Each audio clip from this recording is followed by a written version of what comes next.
y optamos por bloquear es una para evitar un poco la indisciplina de que se estén conectando el rato que quieren, a veces no es justificado, a veces se atrasan sin justificación alguna, como saben que permanece abierta la reunión, entran cuando quieren, entonces lamentablemente toca un poco disciplinar la situación y por ese motivo es que les bloqueamos, ¿sí? Pero si alguien con justificación se sale y necesita volver a entrar, pues tendrá que pedir ingreso. Bueno, vamos entonces con, ¿me están escuchando, por favor? Sí, Sí, doctora. doctora. Bien, vamos con la resonancia magnética. Les decía, puede llegar a ser mucho más difícil que la misma ecografía. Antes de ir a la resonancia magnética, ¿cuál era el interés de ponerles el video del ultrasonido?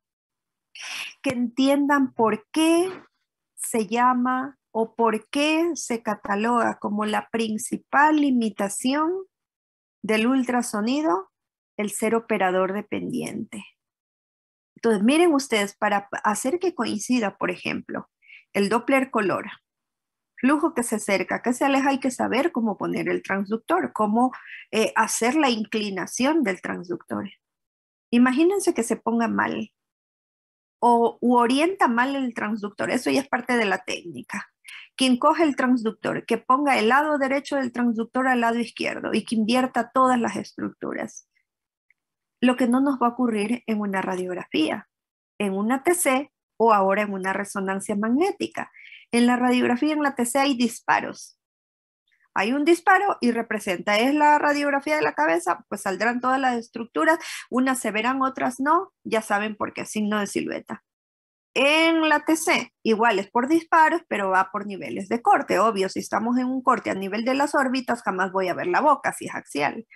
Pero en donde represente, no, ahí no hay tanto, no hay de hecho el ser operador dependiente. Acá hay que ir moviendo en la ecografía, hay que ir deslizando el transductor, viendo la manera correcta de posicionarlo. Por eso es que una ecografía no la hace el tecnólogo. La hace, hay centros en donde sí la hacen los tecnólogos, pero lo ideal es que lo haga un médico, pero un médico que haya sido formado, que tenga conocimientos. ¿Para qué se les da a ustedes? Lo de la ecografía es para que no se dejen engañar, para que sepan cuál es el estudio confiable. Ustedes pidieron una ecografía, qué sé yo, de la tiroides. Ustedes saben que por ser estructura palpable, eso debe tener, la imagen debe ser rectangular, que hayan usado un transductor plano y que sea de alta frecuencia para que mejore la imagen.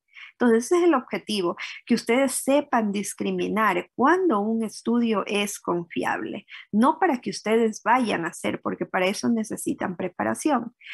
Ahora, vamos a la resonancia magnética. Este no es operador dependiente, este es como en la TC, solo que este no utiliza radiación. Esa es la gran ventaja que tiene la resonancia magnética. Pero aquí tenemos un problema, que las vísceras no tienen el mismo color en todas las resonancias magnéticas. Yo digo, por ejemplo, vamos a ponerle a la vejiga. Yo digo, la vejiga en radiografía tiene densidad de agua. Nunca va a cambiar a no ser que esté patológica. Si me voy a la TC, la vejiga va a ser hipodensa y tendrá valores en la escala Hankel que le corresponden. Ejemplo, 5 UH, menos 5 UH. Porque si la vejiga llega a tener, qué sé yo, pongámosle, veo una imagen con más 150 UH, es una calcificación. Eso ya no es orina. Entonces, así de sencillo, siempre tiene un mismo color en la normal, en la radiografía, en la TC y en la ecografía. Los líquidos son anecoicos. Y se acabó, no debe tener otro color. En la resonancia magnética tenemos ese problema, que hay que saber en qué secuencia de resonancia magnética estoy para saber qué color. Es como que fueran varios estudios en uno. Ese es un problema, eso es una limitación. Si esto fuera posgrado, no me llevaría ni 2 ni 3 horas explicando resonancia magnética. Me tendría que tomar mucho más tiempo, explicar muchos principios físicos. Denme un segundito, por favor, que debo atender una llamada. Apago mi micrófono y enseguida estoy con ustedes.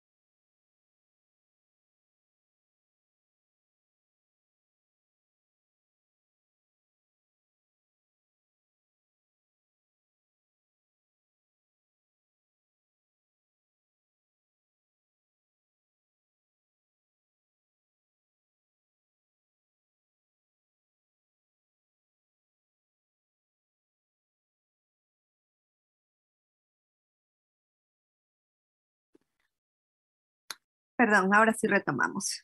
Bueno, entonces les estaba indicando que debido a esa situación de que no todas, hay vísceras que tienen el mismo color en todas las secuencias y son las que nos permiten discriminar o diferenciar. Esto es TC o EGRM porque no se van a confundir nunca con la radiografía.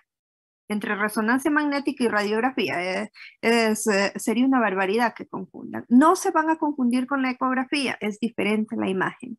En donde yo les he visto problema a los estudiantes es que confunden la TC con la RM, porque hoy en día hay TCs de excelente calidad y de hecho les pasó a algunos que me trajeron en la práctica de TC, me trajeron RMs y les dije, miren, hay cosas que no coinciden con la TC, el hueso, por ejemplo. Entonces hay que saber cuáles son las vísceras para reconocerla más rápido, por ejemplo, cuáles son las que mantienen el mismo color en todas las secuencias. Secuencias son como modalidades, no son reconstrucciones, ¿sí? Son imágenes originales, aquí todas. Entonces, porque aquí se pueden hacer varios, no se llaman disparos como tal. Ya vamos a ver toda la parte física. Entonces aquí sí hay cortes directitos porque no hay radiación. Aquí se puede hacer una y otra vez. ¿Tiene algún efecto biológico? Sí tiene, eso lo veremos al final, ojalá nos alcance hoy. Pero con la frecuencia de teslas, aquí la unidad de medida es la tesla. Por ejemplo, los resonadores en nuestro, a lo mucho tienen 3 teslas. Uno de 4, 5, 6 teslas, puede ser que la imagen sea más nítida todavía, pero en cambio aumenta la proporción de los probables efectos biológicos. Era como la ecografía. Los de mayor resolución, los transductores para las estructuras superficiales, 20 megahercios. Más megahercios, mejor imagen, pero la concentración de calor. Y se utiliza mucho en obstetricia. La generación esta de las microburbujas que podrían ocasionarse. Entonces, no es que siempre tenemos que por tener una mejor imagen, los probables riesgos para la salud hay que también tener en cuenta. Era como les decía yo, con el asunto de los celulares. A veces tenemos altísima tecnología, pero los niveles de absorción de energía electromagnética que están provocando están permitidos. Entonces, no todo es mayor nitidez, mayor tecnología, hay que también poner en la balanza los probables riesgos. Vamos entonces con el tema que nos ocupa hoy. Voy a tratar de hacerlo más sencillito posible, tanto así que suelen entenderlo mejor que el mismo ultrasonido, que con tantas modalidades que hay. ¿Sí? Entonces vamos a tratar de hacer lo más sencillo, pero siempre para entender la imagen, por lógica, necesitamos principios físicos. Ahí tienen ustedes un resonador magnético, es muy similar que un tomógrafo de los más modernos. Acuérdense que esto era el gantry, aquí estaba un tubo de rayos X con una corona de detectores al frente que iban recogiendo la información. Y hoy en día eran así de prominentes los gantries porque tenían múltiples canales de detectores. Aquí no hay ese sistema, pero seguimos teniendo una estructura por donde la camilla, que aquí realmente se procura que nada sea metálico o si hay algún metal que no sea ferromagnético. Ya vamos a hablar de eso, ¿sí? Entonces, la diferencia es, una, que aquí no hay tubo de rayos X. Esto es un imán muy potente, por eso está prohibido que entren metales aquí. Si la persona, ya tienen la primera contraindicación. Aquí el embarazo como tal no es contraindicación, sino que la persona tenga metales en su cuerpo. Y por supuesto, todo lo que sean metales externos o que se pueden retirar del cuerpo, pues hay que retirarlos para poder entrar al resonador, porque si no va a dar lo que se llama el efecto misil o proyectil. Vamos a suponer un descuido del tecnólogo, entra con un celular en el bolsillo, ejemplo de la blusa. Ese celular sale disparado acá al resonador porque es un imán muy potente y se han visto esos errores que muchas veces se cometen. Entonces, por ese motivo, todo aquí es de un material especial. Entonces, este es un imán gigante.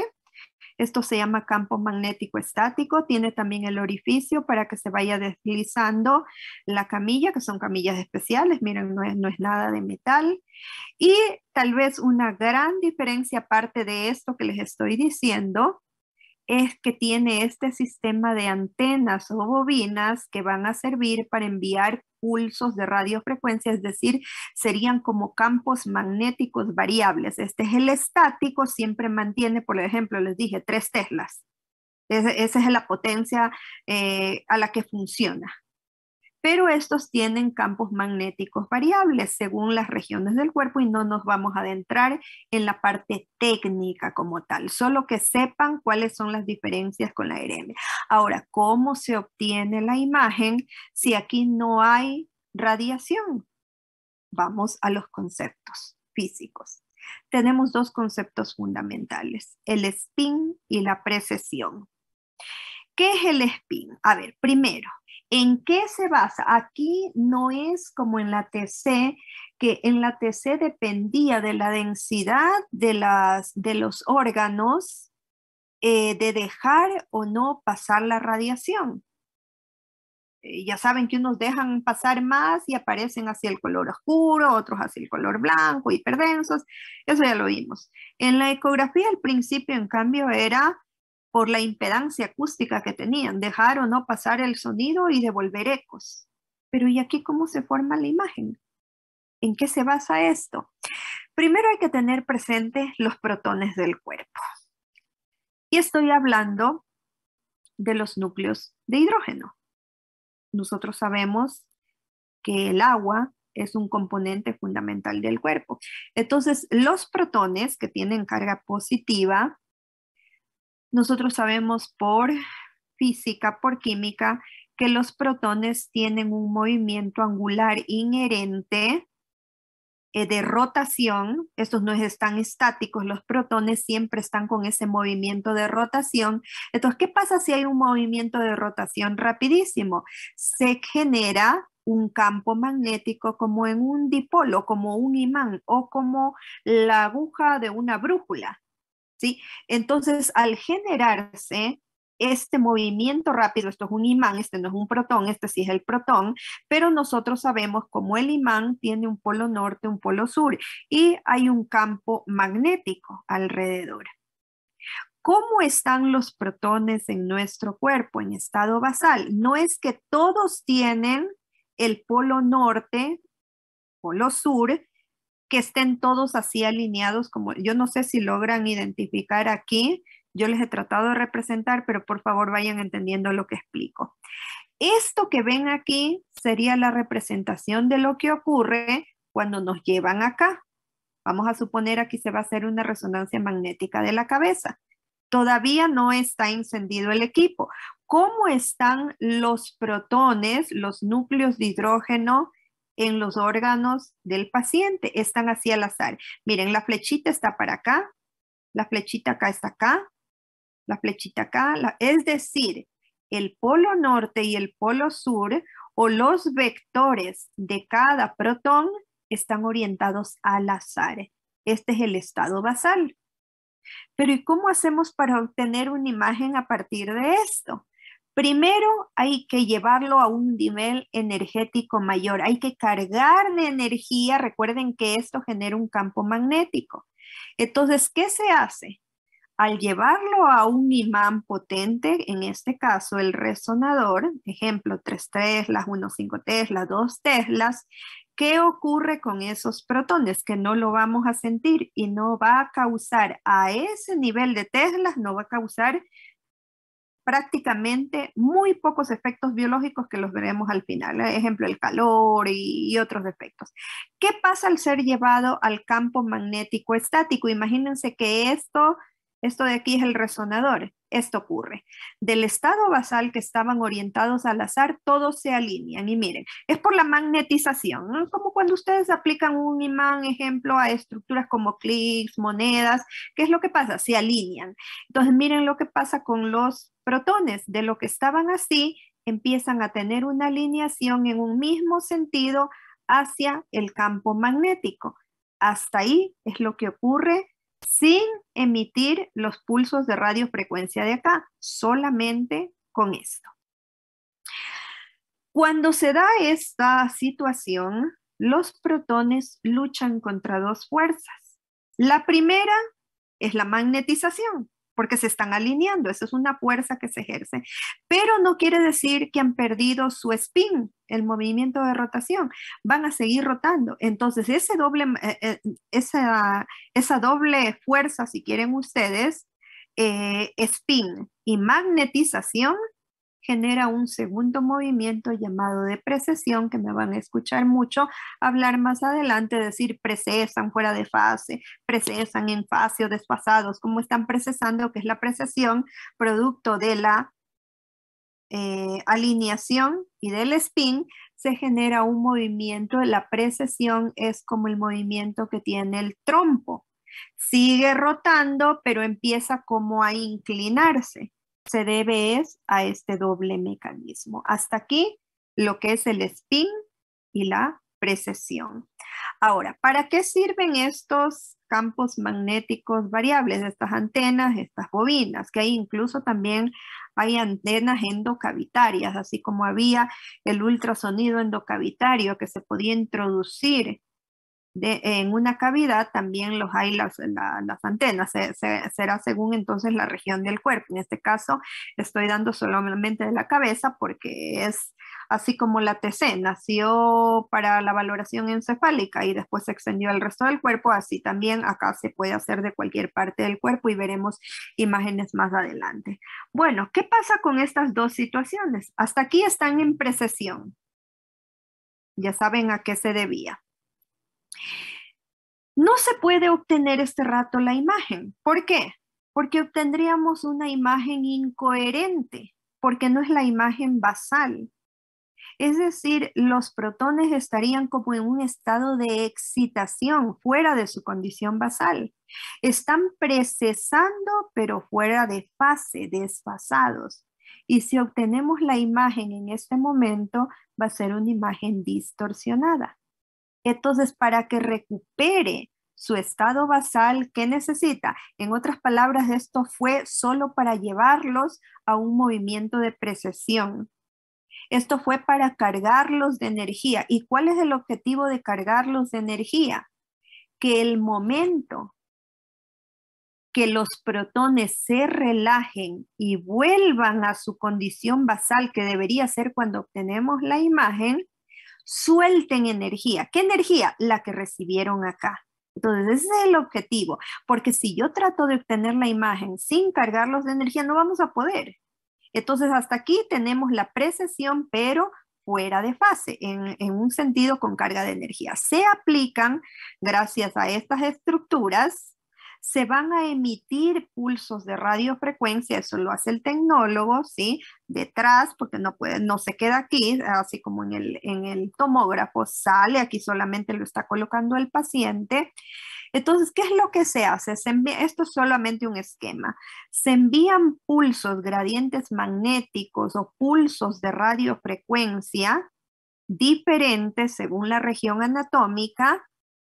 ¿Y qué hacen estos pulsos de radiofrecuencia? Le llevan a un estado tal de excitación a los protones y una vez que han llegado a un estado de excitación viene el otro proceso, la relajación, es decir, el retorno a su estado basal. Entonces, como se cargaron de energía, se envían pulsos coherentes según la región anatómica, el rato que entran en periodo de relajación van a soltar esa energía adicional que adquirieron y cuando sueltan energía, eso es captado por el equipo y empieza a formarse la imagen en base a señales. Vamos con esas señales para que entiendan ahora sí la imagen que tenemos aquí. Entonces, tenemos dos básicas, el T1 y el T2. ¿Qué quiere decir T1? El tiempo de relajación longitudinal. Acuérdense que estaban orientados al azar. Unos estarán en diferentes sentidos, tienen que volver a su periodo de relajación. Entonces, para hacerlo sencillito, yo no les voy a dar la parte técnica, que es muy complejo. Querer aprenderlo en media hora o en una hora. Entonces, vamos con lo que me interesa que sepan reconocer. ¿Cómo sabemos que está en T1, que es la relajación longitudinal? El T2, que es la relajación en el otro sentido, y la densidad protónica, que es un tiempo intermedio de relajación entre los dos, porque no se obtiene excitación. Lo que les interesa a ustedes es el reconocimiento de la imagen para saber qué color debe tener la estructura. Entonces vamos a ocupar el líquido, porque es el líquido el que tiene los protones.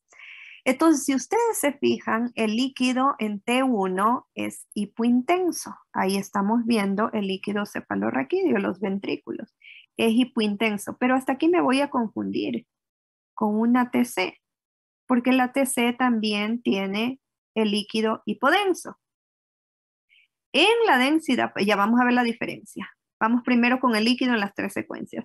En la densidad protónica, el líquido sigue siendo hipointenso, aunque puede ser un poquito más intenso que acá. No dije denso, aquí hablamos de intensidad. Es por las señales que va emitiendo después de relajarse. ¿Sí? Estamos aquí, entonces es hipo, aunque menos que acá, pero dependerá del resonador. Hay veces que es tan hipointenso como acá. Pero esta es la diferencia básica entre el T1 y el T2.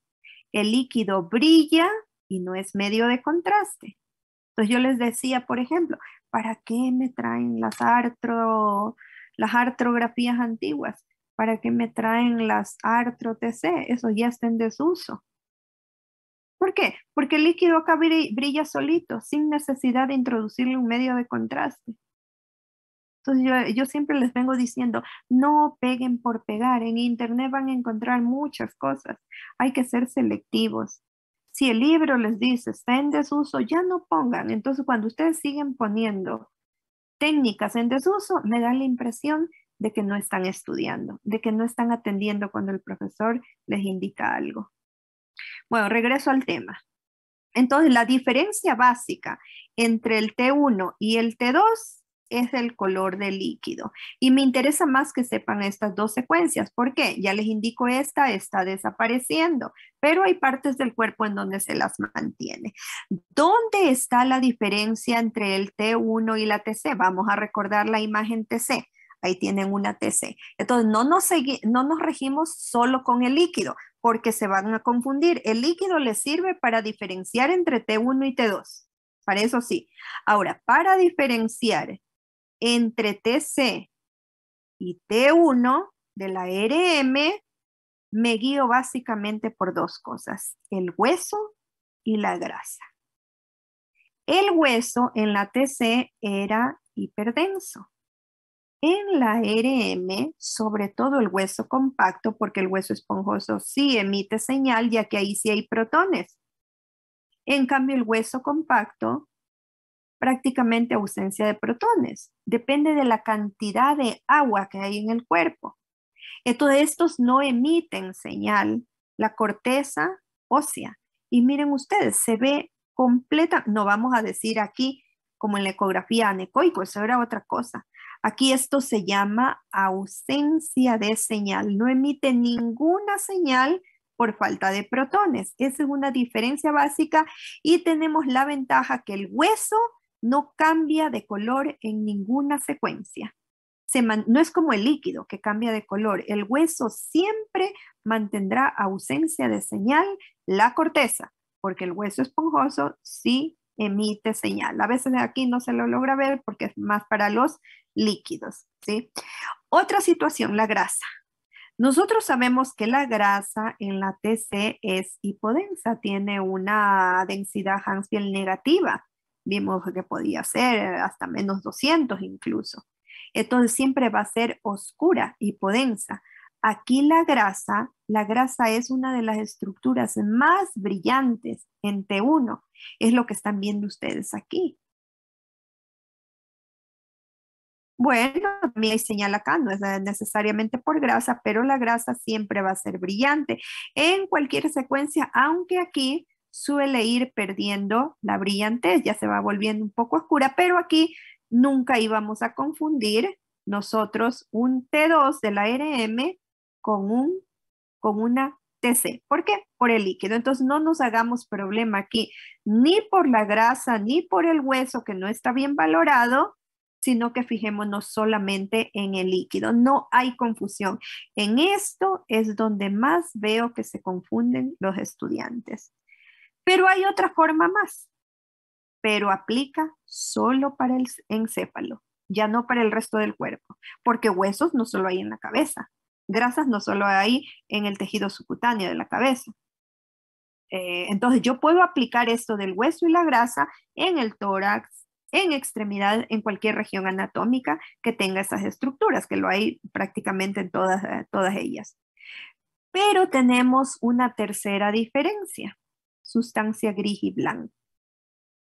Cuando los anatomistas le pusieron esos nombres gris y blanca eran por la tinción. Entonces, si ustedes se fijan, aquí se ve invertido en la TC. La sustancia blanca, ustedes saben que está al centro y la sustancia gris en la periferia. Y miren que se ve a la inversa. La blanca se ve oscura y la gris se ve clarita, más densa que la sustancia blanca. Es todo al revés aquí. Y podrían perderse en las relaciones anatómicas, pues el T1 de la RM, por eso se dice que es la mejor técnica para valorar anatomía, porque la imagen es exactamente igual que las piezas anatómicas. La sustancia gris es oscura o gris y la sustancia blanca es como dice la palabra blanca. Esa es una diferencia muy, muy notoria entre las dos técnicas. No hay por dónde perderse, pero esto de gris y blanca, por lógica, aplica solamente para masa encefálica. No aplica para ninguna otra región del cuerpo. Entonces, para las otras tienen la grasa y el hueso. Salgamos de la TC, porque esta clase no es de TC, era solamente, bueno, dejémosla para que comparen. ¿Qué pasa en la densidad protónica? Se mantendrá lo del hueso y lo de la grasa. El líquido seguirá siendo hipo. Pero si ustedes se fijan, se vuelve a invertir. ¿Por qué la sustancia gris es más clara que la sustancia blanca? Por la irrigación. Aquí hay los cuerpos neuronales. En la sustancia blanca están las vías de comunicación. Entonces eso hace que se invierta la relación. Acuérdense que la sangre en la escala Hounsfield de tejidos blandos, la sangre está hacia los valores más altos. Entonces si hay más irrigación, va a ser más clarita. Entonces aquí sí que me podría perder, porque como esto ya no es T1, miren la gris y la blanca, se invirtió como en la TC. De nuevo, la gris está clara y la blanca está oscura, igualito que en la TC. Este realmente es el que más deberían confundir con TC. Este más que este. ¿Qué pasa si me confundo? Lo que ya les dije, hueso y grasa, y llego a la conclusión que ha sido densidad protónica. Y esta de acá no tiene confusión con ninguna otra técnica. Esta es más para ver las patologías con líquido. Entonces empezamos con la anatomía. Esto lo veremos más cuando estemos en Imagenología 2, que ahí sí vamos a ver patología, sin embargo, conviene ya que sepan las diferencias, porque si vamos a ver también la anatomía en esas, por ejemplo, ya les voy a poner, si queremos ver una colangio-RM, una uro-RM, una angio-RM, en cuál secuencia estamos, ¿sí? Entonces, tenemos las tres diferencias básicas. Hoy en día esta ya no se utiliza mucho más que para músculo esquelético, la densidad protónica. Entonces, cuando lleguemos a músculo esquelético, les voy a dar las diferencias. El músculo, por ejemplo, cómo se ve aquí, cómo se ve acá, cómo se ve acá. Entonces hay que ir aprendiendo por región anatómica. Estoy dando solo las generalidades.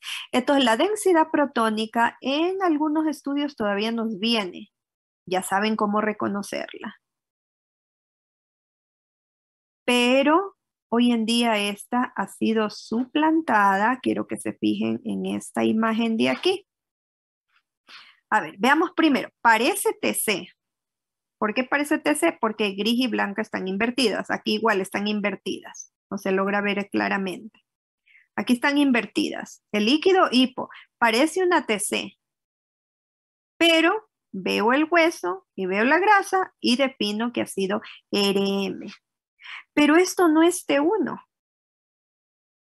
No es T1 porque para ser T1 gris y blanca deben ser como dice la anatomía, descartado que sea T1. Esto realmente es un T2, pero ¿por qué el líquido no brilla? Esta es una secuencia especial que se llama Fleir. Entonces ya casi no nos viene la densidad. Es como una densidad protónica. Pero ¿qué hace? ¿De dónde viene la palabrita Fleir? Fleir quiere decir fluidos atenuados por inversión, reconversión. Es decir, es un T2. ¿Cómo que T2 si el líquido no brilla? Está cambiado el color. ¿Para qué sirve? Elimina, ya les voy a poner una patológica para que entiendan la utilidad. Elimina la brillantez que normalmente tienen los líquidos del T2, por eso se llama fluidos atenuados. Por inversión, reconversión, invierte la imagen. ¿Para qué? Para que las patologías puedan resaltar. Ya lo van a entender mejor, queda pendiente con una patología, sé que lo van a entender. Entonces, hasta aquí, estas son las más utilizadas. Ya casi no la densidad protónica, salvo que nos llegue. Entonces, tenemos las fundamentales T1, T2 y para las patologías, Fleir. No quiere decir que esta y esta no sirvan para las patologías, pero hay patologías que se pueden escapar aquí, que se pueden escapar acá van a resaltar. Seguimos con los parámetros tisulares de contraste, quiere decir, estamos manejando la nomenclatura. Esto es un T1. ¿Cómo sé que es T1? Gris y blanca. Miren que me guía, ya no estoy viendo el hueso. Todas estas son resonancias magnéticas, hueso, ausencia de señal, grasa, hiperintensa.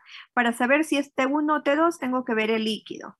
Pero ¿no será que esto de aquí es un Fleir, una densidad protónica que tiene en el líquido oscuro, sustancia gris y blanca? Conclusión, este es un T1. Este claramente es un T2. Líquido hiperintenso, sustancia gris y blanca, invertida. No puede ser Fleir esto. ¿Por qué? Porque el Fleir debe tener gris y blanca invertida, pero los líquidos tienen que estar atenuados, es decir, oscuro. Es como una mezcla de las dos secuencias. Este de acá, ¿qué es? Este es un T1. ¿Por qué? Porque estoy viendo la gris y la blanca como dice la anatomía. Así lo vamos identificando. Pongamos una, aquí estamos viendo, por ejemplo, una patología. Aquí estoy en la hipófisis. Por ejemplo, en la base del cráneo, si hacemos una TC, puede dar en los tomógrafos más antiguos, puede dar artefactos por endurecimiento de las de rayos X que forman una serie de líneas divergentes. ¿Por qué? Porque se endurecía el haz, se endurecía por el hecho de que el hueso era de diferente espesor. Aquí el hueso prácticamente no emite señal, entonces nunca se va a artefactar las estructuras de la base del cráneo y es por eso es que son tan usadas. Sin embargo, los tomógrafos modernos casi ya no tienen artefactos y por eso es que la imagen llega a ser tan nítida como la de la ERM. Este era un pequeño tumor en la hipófisis y un microadenoma, que no es el objetivo de esta clase. Vamos de nuevo ahí, digo con encéfalo. Estas ya son patológicas. No es de las mejores como esta de acá. Miren, esta es una excelente resonancia magnética, es muy nítida. Asimismo, habrán equipos más antiguos que la imagen tal vez no sea tan nítida, pero esto es un T1. ¿Por qué es T1? Es RM por el hueso y la grasa. Es un T1 porque el líquido está hipo y la sustancia gris y la blanca están como dice la anatomía. Y ahí estamos viendo una patología, una masa hipointensa. ¿Será que es líquido? Veamos cómo se comportan las otras secuencias. Gris y blanca invertidas. El líquido está brillando. Esto es un T2 básico. ¿Cómo brilla? Entonces ha sido líquido, efectivamente. Porque si brillara acá, en T1 no sería líquido. Si brillara acá, ejemplo, sería una masa de grasa. ¿Sí? Para eso sirve porque aquí no se mide densidades Hansfield. Eso era solo para la TC. Entonces, ¿qué hacemos acá? Tenemos que guiarnos por cómo cambia de color para saber si es grasa, es líquido, es un tumor, ¿qué es? Esto de acá, ¿qué es? Gris y blanca están invertidas. El líquido está más hipo. Esto es una densidad protónica. Pero esto de acá, miren, gris y blanca invertidas. Líquido hipo. Y brillan estructuras patológicas. Esto es un flare. Esta es la utilidad del flare. Por eso es que esta no se usa mucho. No sé si logran captar el mensaje. Esta se usa más. Vamos a suponer que esta hubiera sido, esto es un T2. No brilla esto porque está atenuado, por eso se llama flare. ¿Cuál es el objetivo de invertirle el color del líquido? Que patologías tan pequeñitas como estas, imagínense que estuviera brillando los ventrículos, no se iban a ver estas pequeñas imágenes que ven al lado de los ventrículos. Aquí también hay líquido normalmente, líquido cefalorraquídeo. Estas estructuras tan pequeñitas no se hubieran logrado ver si seguía brillando el líquido. Ese es el objetivo del flare. Es como que brillen las estructuras líquidas patológicas y lo normal que tiene el líquido se elimine. Pero esto lo vamos a emplear más en imagenología 2.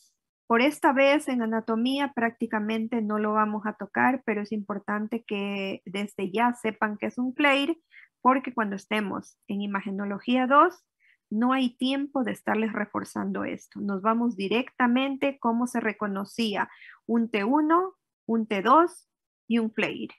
Ya este prácticamente va quedando de lado. Vamos entonces, las más usadas son estas dos en las diferentes regiones del cuerpo. Entonces, por ejemplo, para la columna también se usa muchísimo. ¿Cómo reconozco el T1 y el T2?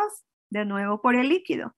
Aquí está el líquido cefalorraquídeo, el espacio subaracnoideo. Aquí está hipo, acá está hiper, acá es la médula. Entonces, por este motivo ya no se hace la mielografía, ni la mielo-TC. Se hace directamente la RM. El líquido solito brilla. En la mielografía hay que hacer punción lumbar, poner un contraste hiperosmolar aquí. Es muy doloroso, muy invasivo. Aquí solito el líquido brilla. Y obtenemos la visualización de la médula y las raíces de la cola de caballo. Muy usada. Otra región anatómica. Ahí tienen un T1 y un T2 del tórax. ¿Cómo reconozco? De nuevo, por los líquidos. Aunque esta de aquí está con contraste, después veremos la diferencia, ¿sí? De nuevo, se pueden guiar por el líquido cefalorraquídeo, que está, a la final también hay columna aquí. Miren, aquí el líquido está hipo, aquí también es una buena forma de guiarse en los discos. Los discos intervertebrales por el núcleo pulposo, que es acuoso, brilla más acá que acá. Los líquidos aquí no brillan, aquí brillan. Entonces, por ejemplo, aquí, la misma cosa. Miren los discos, miren el líquido del espacio subaracnoideo. Hiper acá, hipo acá. Tienen también, vamos acá, abdomen. El estómago que tiene líquido está hipo. Acá el estómago está hiper. Los líquidos gástricos. Este es un T2, este es un T1. La grasa brilla más en el T1, acá brilla mucho menos. Y se pueden hacer reconstrucciones o bidimensionales o tridimensionales según las estructuras. Y sin necesidad de hacer, miren, yo les decía, ¿para qué me ponen la colecistografía oral? Quiere decir que ni han atendido en la clase, cuando les dije clarito, la colecistografía está en el libro, pero por favor esa ya no se usa. Hasta el mismo libro les dicen desuso y me fueron a traer. ¿Para qué si eso ni van a ver? La colangio TC tampoco casi se hace. Esta solito brilla.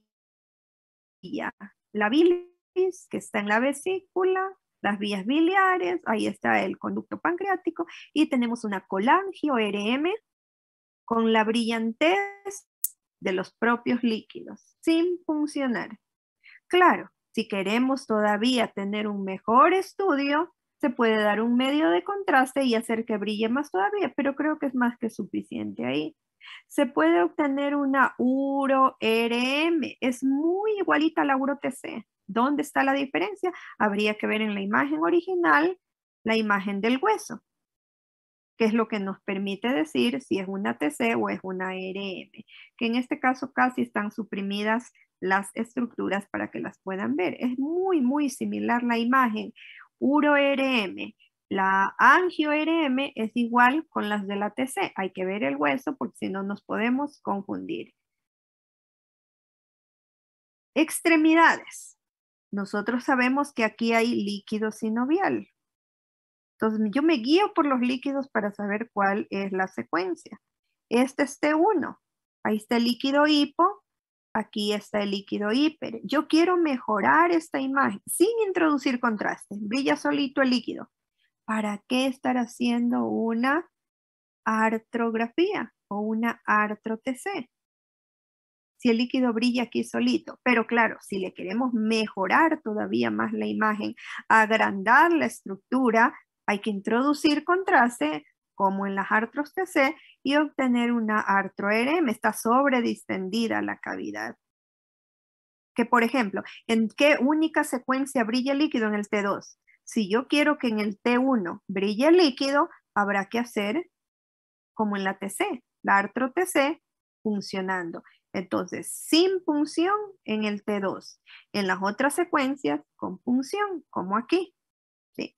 Después aprenderemos la diferencia del músculo, los ligamentos, los tendones, cómo se ven en cada región anatómica. Bien, ahora, en la terminología, hemos de dejar unos minutitos para que pregunten, si es que nos queda. Hemos visto lo hiper, lo hipo, lo iso, ya saben que es la tonalidad intermedia, ejemplo, los músculos. Aquí estamos viendo músculos, por ejemplo. Entonces, hiperintenso, la grasa, sobre todo en T1. Pero en T2, lo hiperintenso no es la grasa, sino es el líquido. Ya eso les dijimos. Isointenso, tonalidad intermedia, ejemplo, los tejidos blandos. Hipointenso, el líquido, pero en T1, nunca en T2, líquido acá. O en FLAIR o en densidad protónica, que sí, pues todo de acá está patológico.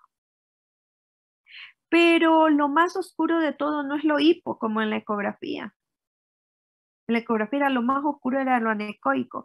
Aquí lo más oscuro de todo se llama ausencia de señal y está dado por la cortical ósea, por la escasez de protones, no emite señal, pero también está dada por otra estructura que siendo rica en protones, no emite señal. ¿Por qué? Estoy hablando de la sangre. La sangre propiamente se considera un contraste. Aquí no se usa yodo. Contraindicado. ¿Por qué? Porque el yodo es un metal y aquí está prohibido los metales. Entonces, ¿qué medio de contraste se utiliza aquí? Si queremos resaltar una estructura, se utiliza una sustancia llamada gadolinio.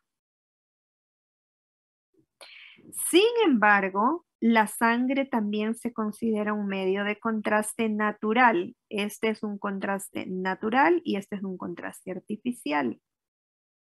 ¿Por qué la sangre se considera un contraste natural? Porque tiene hierro, que se comporta como un metal. Sin embargo, no causa daño con las teslas que se hace, siendo ferromagnético, no causa daño. Entonces, por ejemplo, esto no les voy a dar, esto es muy complejo, cómo cambia de color el hematoma según la degradación de la hemoglobina. Así eso quedará para después. Pero que sepan que la sangre es quizá el elemento más rico en protones. Por lo tanto, debería ser brillante la sangre. Y sin embargo, no es así en todos los vasos. ¿Por qué? Si tiene contraste natural. Por aquí vi las carótidas. Aquí están las carótidas. Aquí sí pueden decir corte. No son MPRs estos. Acuérdense que hay bobinas, que hay antenas, que se pueden direccionar en diferente posición, entonces pueden hacer directamente, son cortes. En este corte coronal, si ustedes se fijan al lado de la hipófisis, estas de aquí son las carótidas en el seno cavernoso, las carótidas internas. ¿Y por qué no están brillando si se supone que la sangre es rica en protones?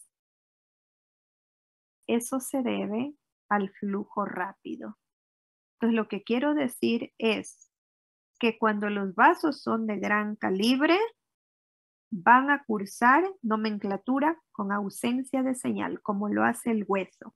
Entonces, la ausencia de señal está dada por la cortical ósea, por ausencia de protones, pero también por los vasos de gran calibre, por el flujo rápido. La sangre fluye tan rápidamente que no le da el tiempo para emitir señales de retorno el rato que se relajan sus protones. Es por eso que se ven ausentes de señal, no es porque estén calcificadas. Ahora, ¿qué pasa si los vasos son de pequeño calibre?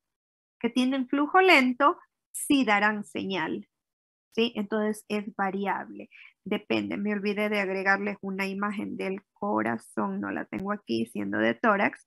Por ejemplo, en el corazón se ve la imagen. Pongámosla de una vez.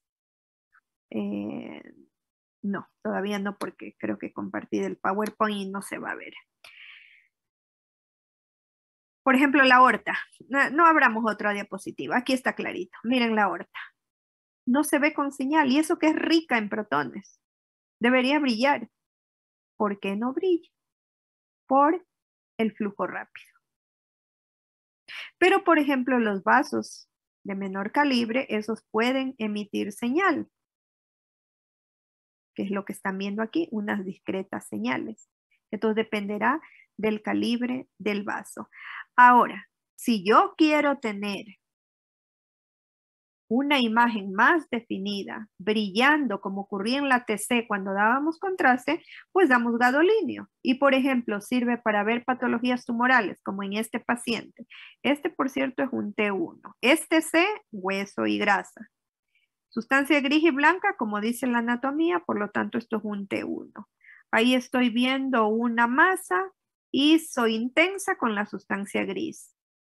Yo quiero ver si capta contraste. ¿Qué quiere decir captar contraste? Esto es tanto para la TC con yodo y para la RM con gadolinio.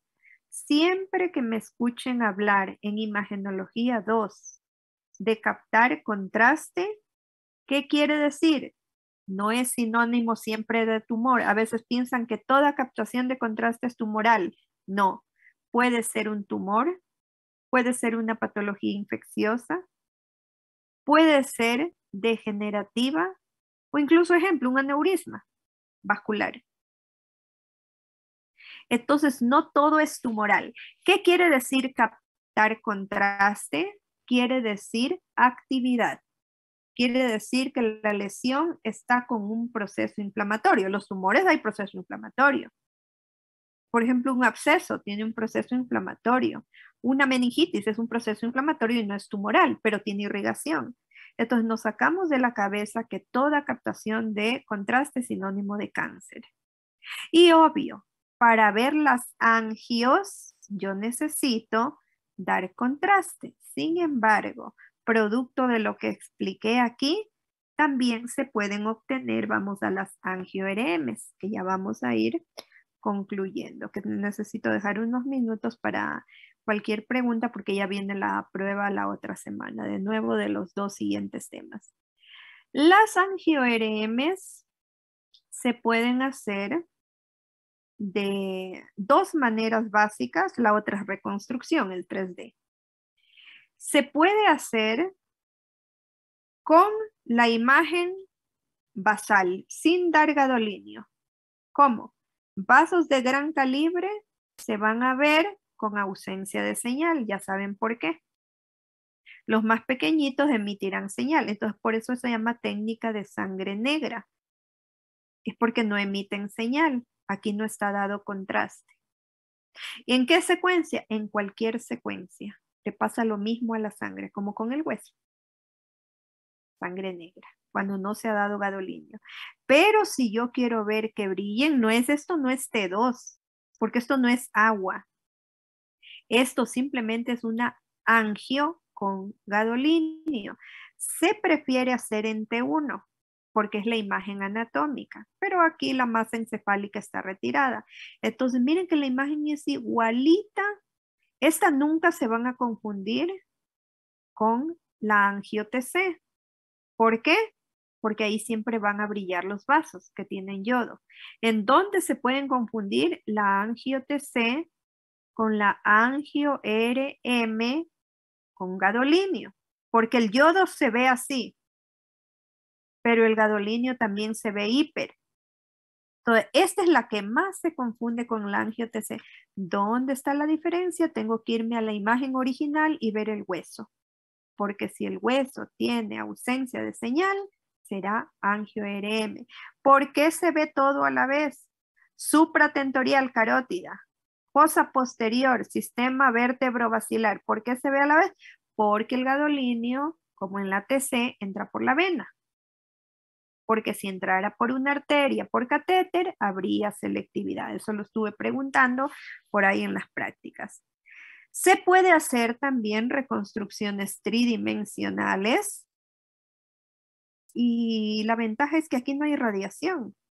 El problema son los costos. Pueden llegar a triplicar el costo de una TC. Entonces aquí sí que se puede obtener un angio de todito el cuerpo a la vez. Aquí no se está irradiando nada. En las angios TC es un poquito más limitado. Se hace más por regiones anatómicas porque hay exceso de radiación. Es una gran ventaja realmente de la RM.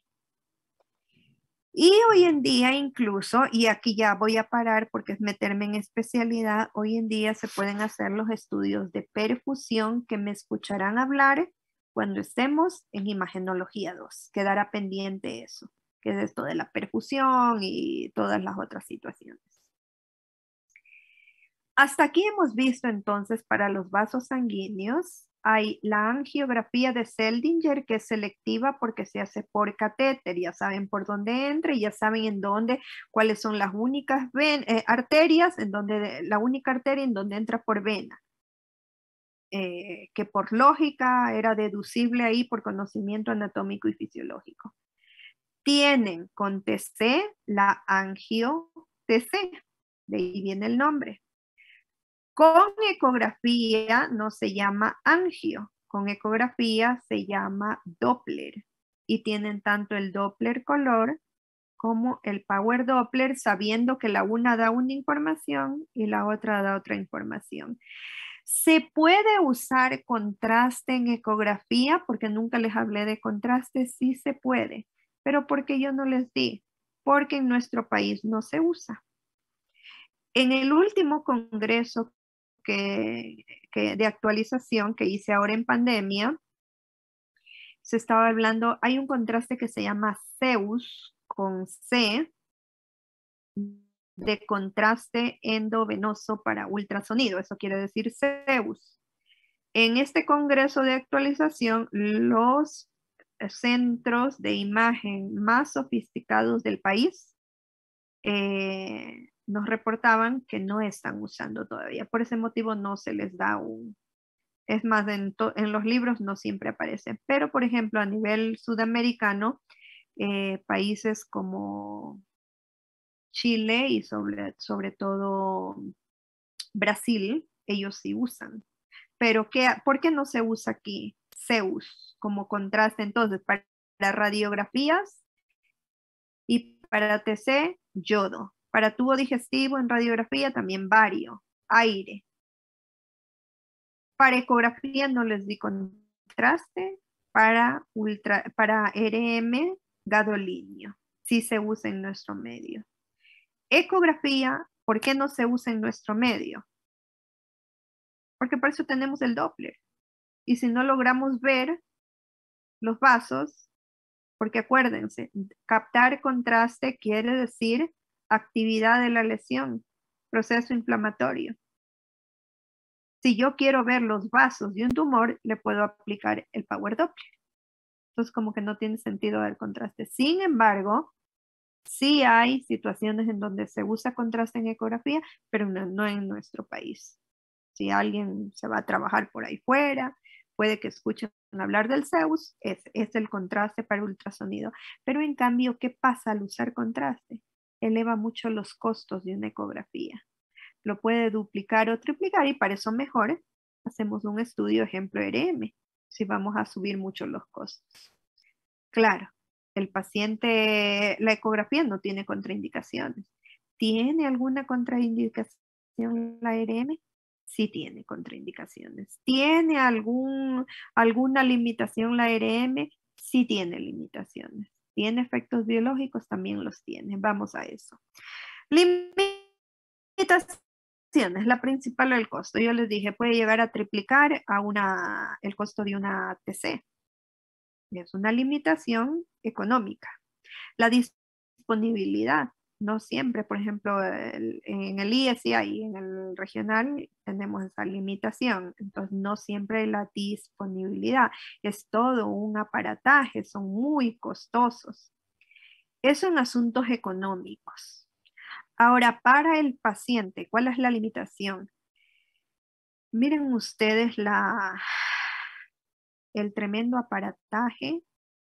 Algo que no hemos hablado, esto genera ruido. Cada que se emiten los pulsos de radiofrecuencia, si alguien se ha hecho o ha visto hacer una resonancia, sabe que el paciente hay que ponerle unos audífonos, porque es muy molesto el ruido que genera en cada emisión de pulsos de radiofrecuencia. El aparato es un tremendo aparataje. Llega un momento en que el paciente se ve todo él prácticamente, se ve dentro de un túnel. Y si el paciente sufre de claustrofobia, se desespera. Y lamentablemente son estudios muy largos, no son rápidos como el de la TC multicorte, que en cuestión de pocos segundos ya está el estudio. Rápidamente en él y se recoge la información y se acabó el estudio. Este no. Este tiene que esperar excitar protones, relajar protones. Cada imagen tiene que hacer ese procedimiento. Entonces son estudios bastante largos, toman mucho tiempo. Si el paciente tiene claustrofobia, a veces colabora en uno que otro corte y ya en los otros no. Del ruido ya les hablé, eso puede ser salvable con los audífonos y se acabó el problema, pero este es un gran problema. Por ejemplo, en los niños a veces es un problema. En otros casos los niños más bien colaboran. Cuando se les engaña, que es por ahí, los niños se idean juegos y todo, que para ellos es un juego a veces esto, todo este aparataje, pero otros niños no colaboran. O un paciente que tenga convulsiones, qué sé yo. Entonces necesita mucho de colaboración. Otra limitación, en cambio ya propio de la anatomía, es la no detección del calcio. Entonces, para estructuras calcificadas es mejor la TC. Para la valoración del hueso es mucho mejor la TC. No lo es la RM, porque no emite señal. ¿Tiene artefactos la RM? Acabamos de ver imágenes de excelentísima resolución. Mejor a veces que la TC. Bueno, si la TC es de altísima calidad, las imágenes son igual de buenas. Entonces, en la imagen como tal, por el equipo, ya casi no hay artefactos. Pero si el paciente se mueve por cualquier situación, vamos a tener lo mismo que teníamos en la TC. Y miren, aquí prácticamente no se puede valorar nada. Aquí el paciente se movió, no colaboró. En ese proceso de excitar y relajar protones, el paciente se mueve, obvio, todo se altera. Se obtiene una imagen incoherente como la que están viendo aquí. Y el guioncito, porque más que una limitación, de hecho, no es lo mismo limitación que contraindicación.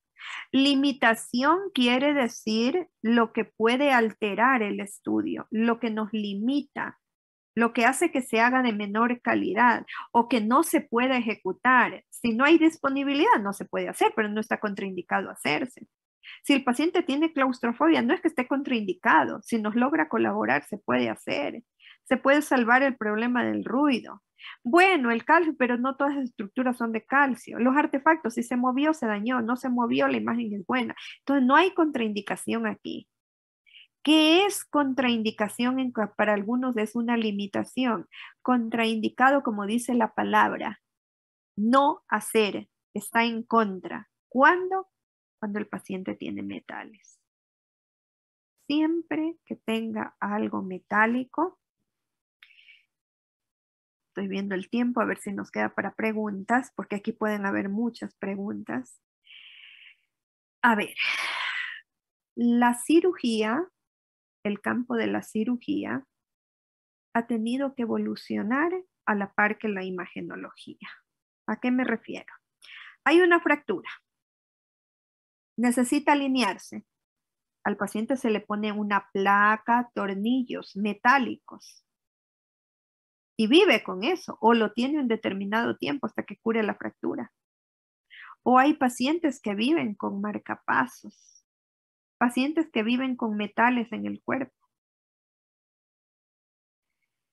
Hoy en día, todos estos materiales quirúrgicos que se introducen en el cuerpo, como les dije, están evolucionando, están cambiando sus materiales y hoy en día se está utilizando, por ejemplo, el titanio. Antes se utilizaban barras metálicas de acero inoxidable. Siempre que sea acero inoxidable, no RM. Y es por eso yo les puse, por ejemplo, una RM de la médula espinal.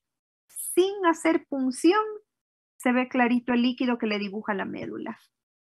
Pero ¿y qué pasa si el paciente tiene un metal? No se va a poder hacer la RM, queda contraindicado y tendremos que volver a las técnicas antiguas, a la antigua mielografía, a la antigua mielo-TC, pero son de menos calidad. Entonces, solo en los casos porque tienen metales, volver a las técnicas invasivas. Si no tiene metales, que gaste un poquito más, la imagen es de mejor calidad y tiene menos efectos. ¿Hay efectos biológicos? Sí, ya vamos a ver esos, pero con las teslas que se emplean disminuyen. Entonces, todo lo que sea metálico. Hoy en día, si el paciente tiene estructuras metálicas de titanio, no está contraindicado, aunque sea metálico. Entonces, depende del metal. ¿Cómo saber, ya para quien le guste la cirugía y la imagenología? Por cierto, esta diapositiva, solo esta, la tomé de Serán, no de Pedrosa, porque hay que actualizarle un poquito más a ese libro, sí, no está tan descrito esto. Entonces, Serán nos plantea aquí una página web en donde se puede consultar con el, qué sé yo, cuando se va a operar el paciente, cuando se compra el material quirúrgico, vienen los códigos, ahí vendrá la información según el material utilizado, es o no compatible para la resonancia magnética. Lo que se introduzca en el interior del cuerpo del paciente se puede consultar si eso no es compatible en esta dirección. Para los que les interese la cirugía, que este rato no es el motivo de la clase, ¿sí? Bien, ahora, por ejemplo, hay implantes cocleares. Algunos son ferromagnéticos, otros no, dependerá. Tienen también todo lo que es utilizado en material de osteosíntesis. Osteosíntesis es para alinear las fracturas, por ejemplo. Eh, Tienen también los marcapasos, sí están hasta en nuestro medio todavía están contraindicados porque tienen estructuras metálicas, los cables del marcapasos. Los stents, que por ahí alguna vez pusimos un stent en la aorta, pusimos una imagen, las prótesis valvulares cardíacas sí entran ya a resonancia magnética porque, de nuevo, como les dije, antes eran de los anillos de las válvulas cardíacas, de las prótesis, antes eran no compatibles, o más bien eran metálicos. Hoy en día ya son de tejido incluso animal, ya son compatibles con resonancia magnética. Entonces, gran parte de los materiales postquirúrgicos hoy en día se están adaptando a esta modalidad que es la que mejor define las estructuras anatómicas. Pero pese a todo lo dicho, ¿tiene efectos biológicos? Sí tiene efectos biológicos. La ventaja, vamos primero con el campo magnético estático, que era ese como gantry, ese imán gigante. ¿Qué efectos puede tener? Si los resonadores tuvieran más de 3 teslas, que en nuestro medio no lo tienen, a lo mucho llegan a las 3 teslas. Por ejemplo, les voy a exagerar, 20, 24 teslas, estamos muy por encima. ¿Qué es lo que generaría al llevarles a ese estado de excitación a los protones que empezaban a alinearse? Concentrar calor. Sin embargo, con 3 teslas no hay mucha concentración de calor solamente con llevarlo al imán gigante. Lo que sí hay es el efecto misil o proyectil si alguien entra con metales, de ley. Entonces está también, ya dijimos, está dentro de las contraindicaciones, metales internos y externos al cuerpo. Sin embargo, esta es una sugerencia que la realizan la hace toda la bibliografía, que evitemos en el primer trimestre de la gestación pedir una resonancia magnética, obvio embarazada y embrión. ¿Por qué? Porque al final algo de calor concentra. Hay células eléctricamente excitables. Se podría alterar el ADN. Sin embargo, con 3 teslas no va a pasar nada, pero como con los microondas y los celulares, no porque no se haya demostrado que pase algo, si algún efecto hay, es mejor prevenir que curar. Entonces, solo si justificadamente, por alguna razón, no hay una ecografía 4D que me permita ver esa malformación, la 2D no me ayudó, y necesitamos para el procedimiento, para el tratamiento, necesitamos un estudio de mayor resolución, solo ahí estaría justificado. Y si no, se prefiere evitar en el primer trimestre. Pasado el primer trimestre, hay mucho menos riesgo. A la final no es radiación, pero por algo están las normas implementadas. Pacientes cardiópatas o que sufren de la presión arterial, no es que esté contraindicado, pero hay que tener cuidado, es decir, estar atentos. Ustedes conocen esto que vieron en el electrocardiograma, el complejo PQRST, qué puede pasar y cómo evitar que pase. ¿Qué es lo primero? ¿Qué es lo que ocurre? Que en ese proceso de sobrecarga de energía a los protones de nuestro cuerpo, puede ocurrir, acuérdense que cómo funciona el corazón, ¿sí? El sistema de conducción. Aquí hay excitación de estructuras protónicas, puede ocurrir, se ha demostrado que no es ni en la onda P ni en el complejo QRS, sino en la repolarización de los ventrículos, en la onda T. Se han visto alteraciones e incluso se dice que con las 3 Teslas que se pueden manejar, sí se han visto, no en todos los pacientes, no se puede generalizar, pero en algunos se ha visto que se prolongue o que se altere la onda T. Y en otros casos se han visto incrementos de la tensión arterial por ese proceso de excitación de los protones. Entonces, para disminuir el riesgo de que ocurra esto, se le pide al paciente que nunca ni cruce los brazos, que los mantenga relajados, ni cruce las piernas.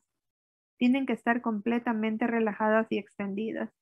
Eso hace que disminuya un poco los efectos sobre la tensión arterial, el flujo sanguíneo y obviamente su bomba que es el corazón, sobre todo en esta onda, ¿sí? Entonces es solo una medida de prevención, no es contraindicación. Aquí sí se trata de evitar. Entonces, si el paciente es cardiópata y sufre de la presión, solamente estar un poquito atentos y que cumpla eso de no cruzar las estructuras, las extremidades. Ahora, pulsos de radiofrecuencia y campos magnéticos variables, si ustedes ven, son más o menos similares y estos sí que con 3 teslas concentran energía. ¿Por qué? Porque son campos magnéticos variables. Este no, con 3 teslas no concentran gran calor. ¿Sí? Entonces, más bien con el flujo, lo que hay que tener cuidado. Entonces, miren, se plantea que para que no hayan efectos térmicos, SAR quiere decir, y alguna vez hablamos de los celulares, yo les puse una termografía en donde se veía que la cantidad de calor que concentraba, porque a la final era un microondas en doble vía. Y solamente para que tengan una idea, las normas de salud indican que para que no hayan lesiones por efectos térmicos, no se debería sobrepasar, SAR quiere decir el rango específico de absorción de energía térmica en este caso. Hasta 0,4 es el nivel de seguridad. Y solo un llamado de atención. ¿Quién sabe cuánto es el SAR de su celular? Probablemente saben qué funciones tiene su celular. Y capaz nadie sabe qué SAR tiene su celular. Y si ustedes van y consultan, hay celulares que tienen SAR de 1. Este no llega ni a 0,5. Imagínense ustedes. Entonces a veces más calor nos concentra, más temperatura el mismo celular que un estudio de ERM. Dense cuenta ustedes para que hagan conciencia. Irán a ver se me fue el nombre, en el catálogo ese que les viene cuando compran los celulares, en unas letras chiquititas está cuánto SAR tiene su celular. Y muy probablemente están por encima de este nivel. Alguna vez en un par de grupos, en el primero creo que no lo puse, en 2 grupos puse los celulares, ustedes pueden entrar en internet cuáles son los celulares más dañinos y cuáles son los más inofensivos o con menos daños por concentración de calor. Y van a encontrar como muchos sobrepasan el nivel de 1 y sin embargo se usan. Miren ustedes, hay un llamado de atención. Entonces, si es que sobrepasara este nivel, se darían mayores concentraciones de calor y acá con este no llega a sobrepasar, solo con el campo magnético estático. Pero los pulsos de radiofrecuencia pueden llegar a sobrepasar esto, entonces hay que tener un poquito de cuidado según el estudio que se haga. Por ejemplo, un paciente que llega febril, tener cuidado que puede concentrar más calor. Un paciente que está en estado de inconsciencia, que no nos puede referir espontáneamente por su estado, que empieza a sentir que le quema alguna parte del cuerpo.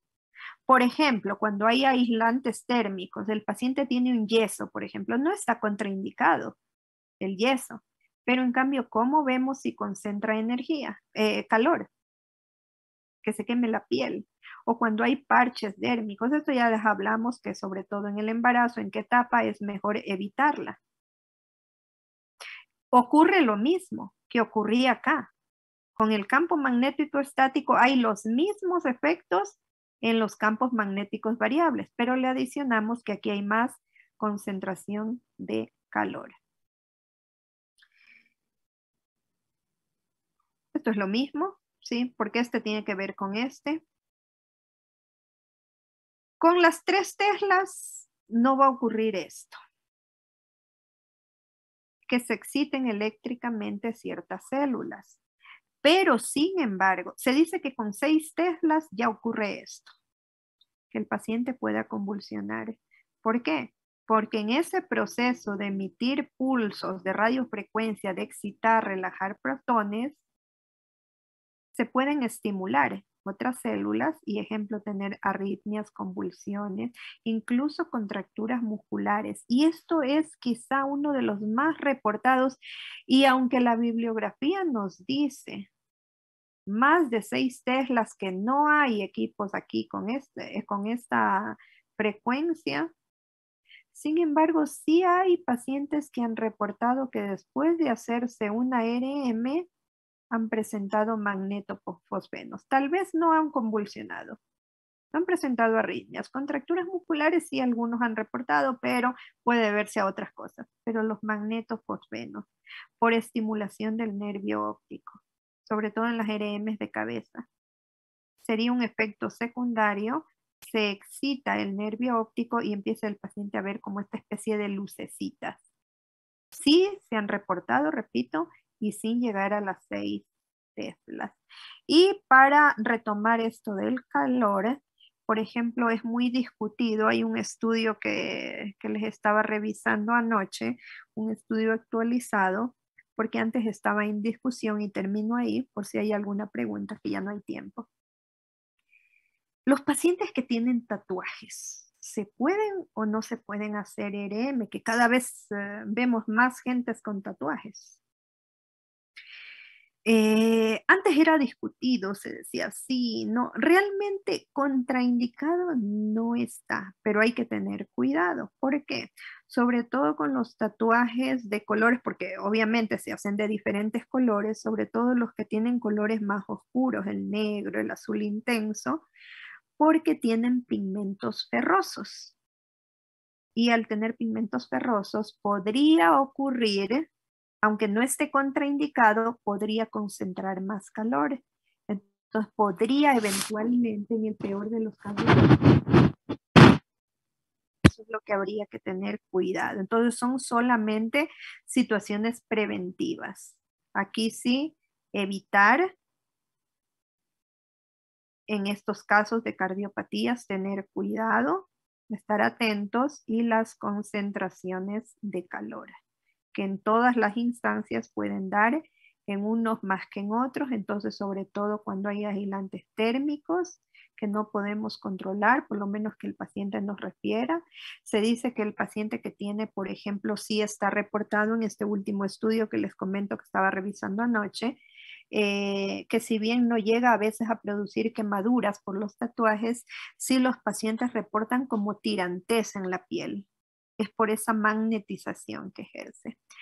Eso, jóvenes, es lo que les tenía preparado para hoy. Lamentablemente, por perder los 15 minutos previo a la clase, aclarando cosas innecesarias que a veces los estudiantes se hacen los que no entendieron solamente porque no quieren cumplir. Yo lo tomo de esa manera. Entonces yo perdí en esos 15 minutos. ¿Alguna pregunta, por favor? Porque solo nos quedan 5 minutos. Doctora, ¿puede repetirlo del tatuaje? Es que cuando estaba hablando sonó una interferencia, como que si estuviera prestándose algo. ¿Solo con usted o con todos? Una compañera también puso El que resto, sí había escuchado. Con Era con como todo. rara. ya, no sé si yo accidentalmente, que no se escuchaba lo que yo hablaba o qué pasó. En cuanto empezó a decirlo de que los que tienen colores Ya, más oscuros tienen pigmentos ferrosos, a partir de eso, un rato su audio se dañó. ya, no sé si yo presioné sin querer, a veces tapo el micrófono. Bueno, les repito entonces lo de los tatuajes. Lo que me alcanzaron a escuchar es que los tatuajes tienen pigmentos ferrosos, ¿sí? Entonces, acuérdense que todo lo que sea ferromagnético, lo que sean metales, estaría contraindicado. Yo les decía, claro, la sangre tiene hierro y eso va a hacer que los vasos, al menos si no tienen gran calibre, se puedan ver. Pero eso es la sangre y está demostrado que en la sangre, con el componente de hierro que tiene, no va a causar daño hasta las 3 teslas. Pero ¿qué pasa con los pigmentos en la piel? Aunque se ha llegado a la conclusión, porque antes se decía contraindicado, mejor no hacerse. Hoy en día, con tantos estudios que se ha hecho, yo siempre les digo, todo lo va demostrando el tiempo, la evidencia humana, van saliendo nuevos estudios, se van llegando a conclusiones. Entonces, en el artículo este que estaba leyendo de última publicación, dice que le han seguido casi como a cerca de 900 pacientes con tatuajes. Claro, depende también de la extensión del tatuaje. Ustedes han visto que hay personas que tienen tatuajes a veces en todo el cuerpo o una gran extensión, otros tienen tatuajes más pequeños. Bueno, en el estudio este reportaban de tatuajes de, qué sé yo, unos 15, 20 centímetros de longitud. Entonces son criterios de inclusión que ellos iban empleando. ¿Qué reportaban estos pacientes? No todos, pero algunos reportaban que sentían que cuando se hacían la resonancia en cada emisión de esos pulsos para excitar y relajar protones, sienten como tirantez en la piel. Es la magnetización que ejerce, es por el pigmento ferroso que tiene. En unos la tirantez y en otros sienten como que les quema la piel. Entonces, si les está quemando, no será por ese depósito calórico. Es decir, puede ser que tenga un nivel de SARS que no sobrepasa los límites, pero en esa persona que tiene el tatuaje, sin llegar a sobrepasar los límites, podría tener los efectos térmicos, incluso con límites más bajos. Es por esos pigmentos ferrosos. Sobre todo, no sé si me alcanzaron a escuchar, yo les decía, sobre todo se ha demostrado con los que tienen tatuajes con colores oscuros, porque también hay tatuajes en color verde, color rojo, diferentes colores. Entonces, es un estudio grande que hicieron, pues obviamente estudiando varios factores, tamaño del tatuaje, cantidad de tatuajes, pigmento o color del tatuaje, diferentes factores, pero son estudios que se van haciendo y seguirán, pues obviamente, haciéndose más. Se dice en las conclusiones de ese estudio que no hay contraindicación, pero sí hay que tomar en cuenta las medidas preventivas. Eso es lo que les estaba diciendo de los tatuajes, que hay mucho por leer realmente de eso. ¿Alguna otra pregunta?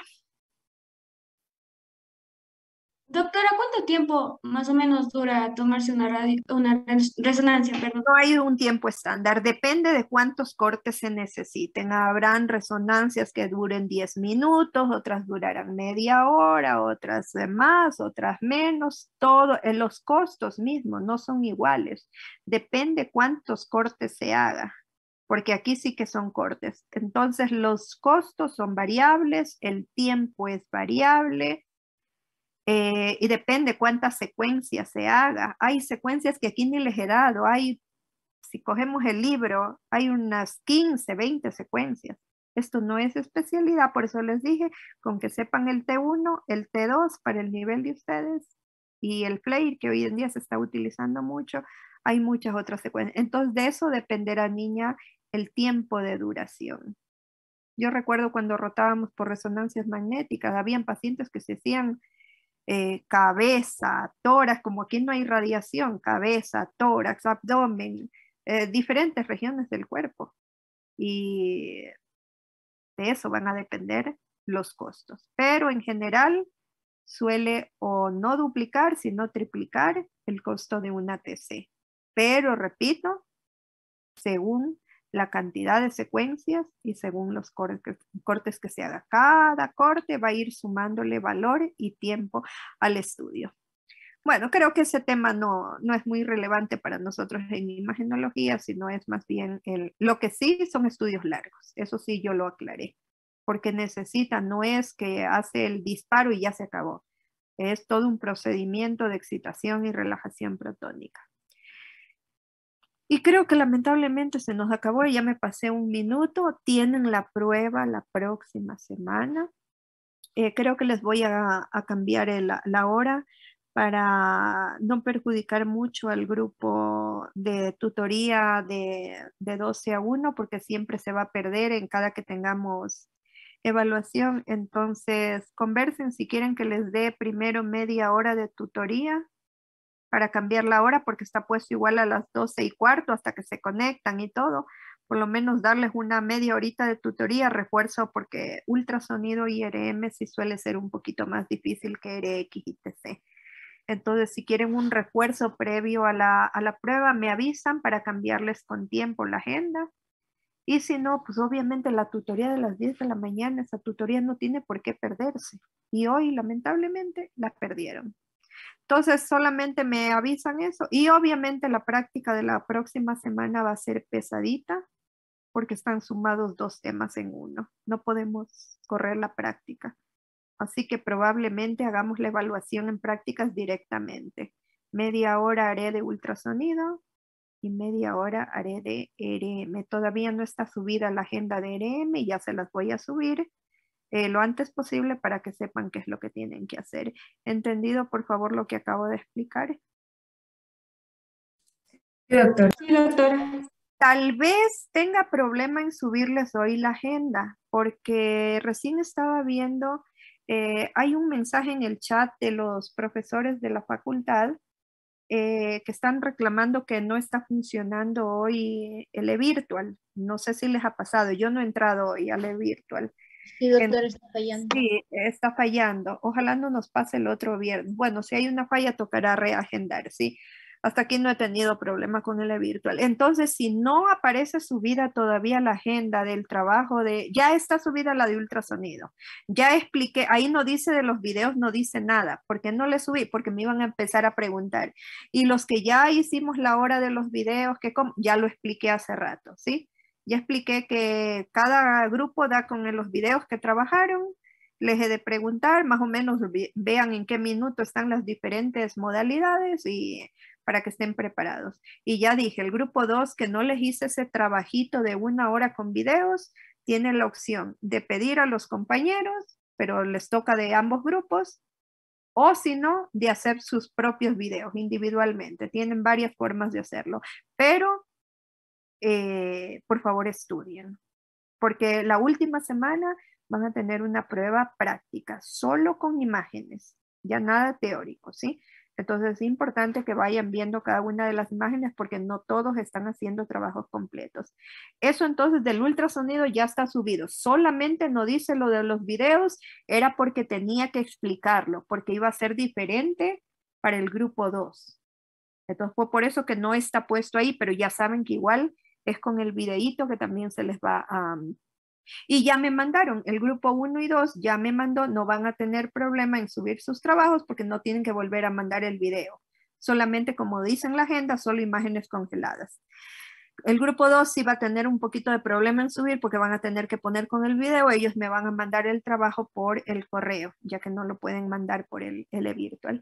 Y si hoy no aparece subido la agenda de cómo es el trabajo de RM, es porque lamentablemente no está funcionando. Pero por favor, ya ustedes acaban de ver en qué consiste la clase.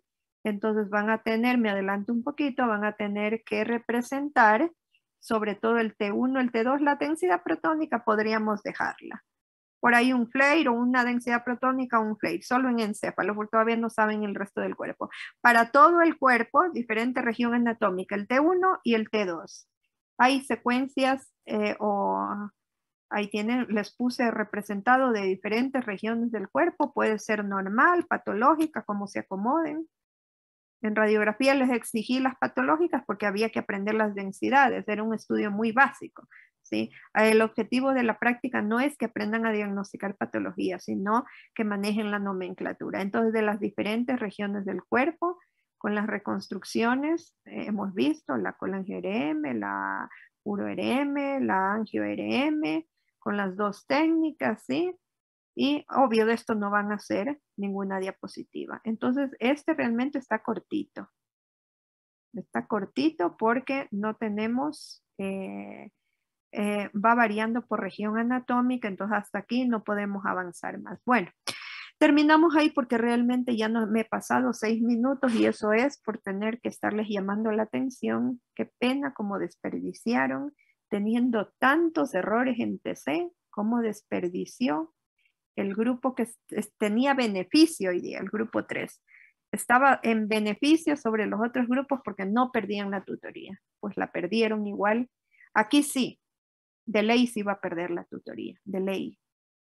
Entonces me avisan si quieren media hora previo para que refuercen algún concepto y yo cambiar la agenda, ¿sí? Correrle un poquito más allá. Bueno, dejamos ahí, jóvenes, quedan igualados a como estaba planteado en el sílabo. Muchas gracias.